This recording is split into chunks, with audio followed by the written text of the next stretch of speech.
할렐루야. 사랑하는 성도 여러분, 더운 날씨 속에 잘 지내고 계십니까? 지난 주일 4개월여 만에 다시 교회가 문을 열고 현장 예배를 시작하였습니다.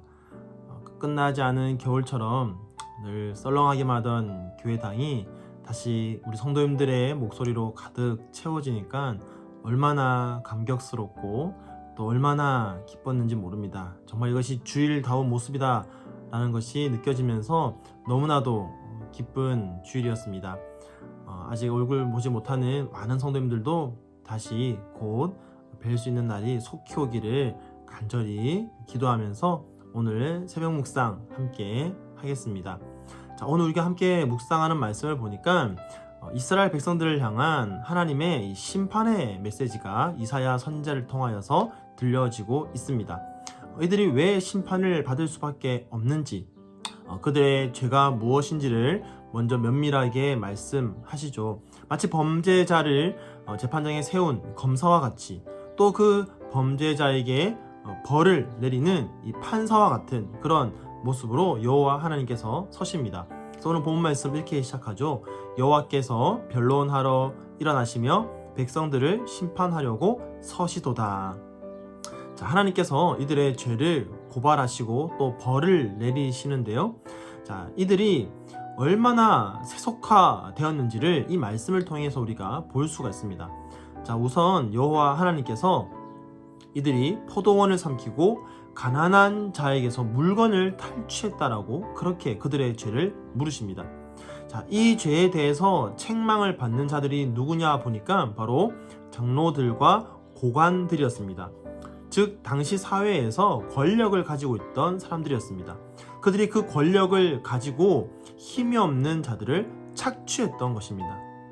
하나님께서 이들을 그 자리에 세우신 이유는 그들이 가진 그 힘을 가지고 연약한 자들을 도우라고 세우신 것이었는데, 이들은 오히려 정반대로 그 힘을 가지고 힘이 약한 자들의 것을 빼앗는 그런 악을 저질렀다라는 것이죠.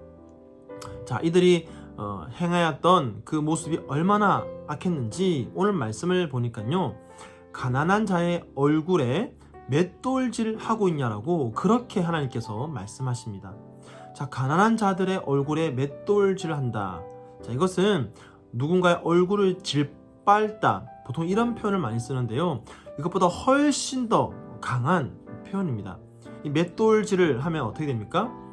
다 가루가 만들어지죠. 그만큼 이 가난한 자들에게서 하나도 남김없이 그들의 인격과 그들의 생존권을 완전히 부숴버린 그런 이들의 악한 행위를 말하고 있는 것입니다. 자, 이것이 이들이 세속화된 첫 번째 모습이었습니다. 세상은 이것을 보면서 옳다고 말할 수 있습니다. 세상은 힘을 가진 사람이 그 힘을 가지고 내가 원하는 것을 더 가지는 것, 혹여나 그것이 힘이 없는 자에게 있는 것이라 할지라도 나에게 힘이 없으면 그것을 빼앗아 오는 것이 정당하다라고 말합니다. 오히려 그것을 더 하라고 세상은 말하고 있죠. 약육강식, 이것이 바로 세상이 말하는 법칙입니다. 하지만 하나님 나라는 그와 다릅니다. 하나님의 나라는 희년의 법이 통치하는 나라입니다.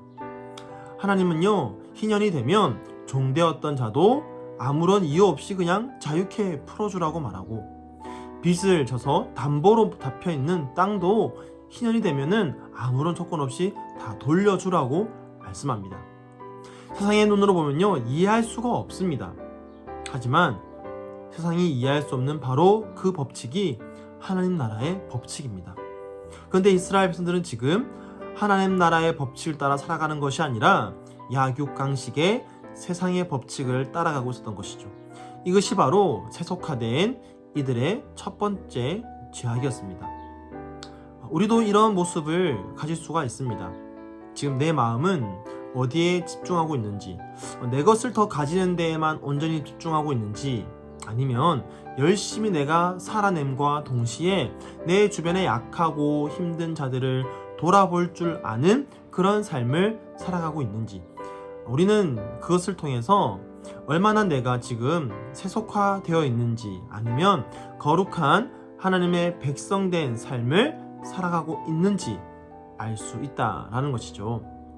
자, 그런가 하면 하나님께서 그 다음에 시온의 딸들에게 그들의 죄를 물으십니다. 자, 이들의 죄는 무엇이냐면 바로 사치스러움이었습니다.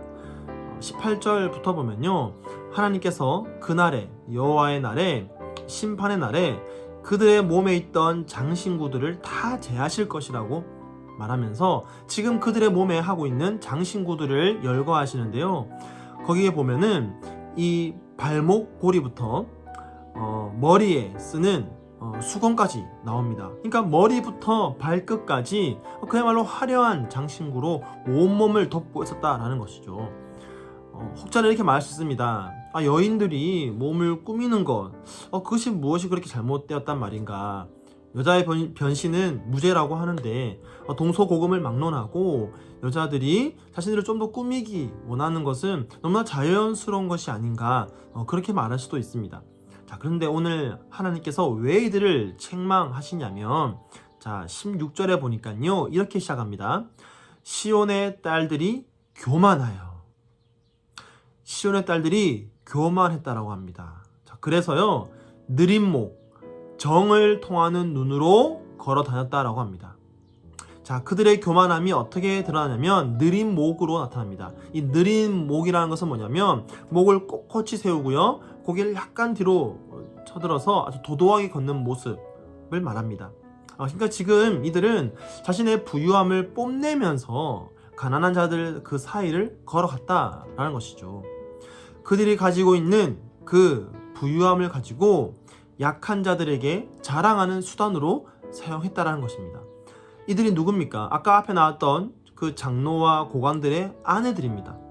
남편은 착취하고 아내들은 자랑했던 것이죠. 전혀 이 가난한 자들에 대한 배려가 없습니다. 이들은 그저 자신이 가지고 있는 것을 가지고 교만했던 것이죠. 그런가 하면 이 정을 통하는 눈이라는 것은요, 이 유혹의 눈빛을 보내는 것을 말합니다. 자신이 가지고 있는 이 부를 가지고요, 거리를 돌아다니면서 사람들을 유혹하는 것입니다. 여러분, 얼마나 약한 모습입니까? 도저히 하나님의 백성이라고는 말할 수 없는 그런 모습입니다. 자, 이들을 향한 하나님의 징계가 얼마나 무섭습니까? 과거에는 여인들의 향수 냄새로 가득 찼던 곳이 미래에는요, 시체 썩는 냄새로 가득 찰 것이라고 말합니다. 과거에는 장식용 끈을 메고 길거리를 다녔다면 이제 그날에는 끈에 묶여서 포로로 잡혀갈 것이라고 말합니다. 과거에는 성문에 장사꾼들이 활기를 떴다면 이제는 그곳에서 너희가 재판을 받을 것이라고 그렇게 말합니다. 여러분, 얼마나 하나님께서 이들을 강하게 책망하시고 또 심판하십니까? 그런데 여러분, 오늘 본문 말씀이 이 심판으로 끝나지 않습니다. 오늘 본문 말씀은요, 4장 2절에 가면 회복을 약속하십니다. 자, 어떻게 회복을 약속하시냐면 그 회복은 바로 여호와의 싹과 그 땅의 소산을 통해서 이루어집니다. 자, 여호와의 싹 그리고 그 땅의 소산은요, 이 4장 2절은 이 병행구입니다. 병행구는 같은 의미를 서로 다른 단어를 사용해서 점진적으로 이렇게 발전시키고 강조하는 겁니다. 그러니까 여호와의 싹과 그 땅의 소산은 사실 같은 의미를 가지고 있는 것이죠. 무엇을 의미합니까? 바로 메시아를 의미합니다. 여호와의 싹이라는 것은 그 메시아의 신적인 기원, 즉 신성을 말하고 있고요. 그 땅의 소산이라는 것은 이 땅에서 태어난, 이 사람의 아들로 태어난 메시아의 인성을 말합니다. 바로 그 메시아, 완전한 신성과 완전한 인성을 가진 그 메시아를 통하여서 하나님은 회복을 약속하시죠. 우리는 그 메시아로 오신 예수 그리스도를 통하여서 심판을 받으나 온전히 다시 회복되어질 수가 있습니다. 완전한 신성을 가지신 그분, 완전한 인성을 가지신 그분이 우리를 회복시켜 주십니다. 그분은 완전한 인성을 가지고 계시기 때문에 우리의 연약함을 누구보다 다 알고 계십니다. 그리고 완전한 신성을 가지고 계시기에 우리를 온전히 완벽하게 회복시켜 주실 수가 있습니다. 그렇기 때문에 우리는 예수 그리스도 한 분만을 의지해야 하는 것이죠. 오늘도 혹여나 우리의 모습 속에 세속화된 모습이 있다면 하나님 앞에 나아가 그 예수 그리스도를 바라보면서 그분을 통하여서 그분의 그 십자가 보혈을 통하여서 다시 정결케 되기를 기도할 수 있는 저와 여러분 되기를 간절히 축복합니다. 그렇게 할 때에 오늘 말씀에 나오는 것처럼 하나님의 영광이 그곳에 다시 덮일 것입니다. 영광의 빛을 다시 비추어 주실 것입니다. 어디에 비춘다고 말씀하십니까?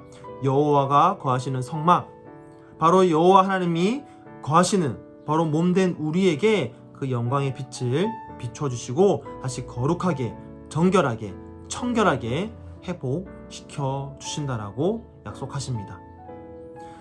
그 메시아 예수 그리스도를 바라보면서 오늘도 예수 그리스도를 통한 온전한 회복, 더 이상 세속화된 그런 백성이 아니라 거룩한 하나님을 닮아가는 그런 백성으로 다시 거듭나는, 그렇게 영광의 빛을 세상 가운데 비추는 저와 여러분 되기를 예수님의 이름으로 간절히 축원드립니다. 오늘 말씀을 기억하면서 우리의 죄를 회개함과 동시에 그 영광의 빛을 다시 한 번 더 회복시키고 허락해달라고 우리 다 함께 기도하도록 하겠습니다. 함께 기도하겠습니다.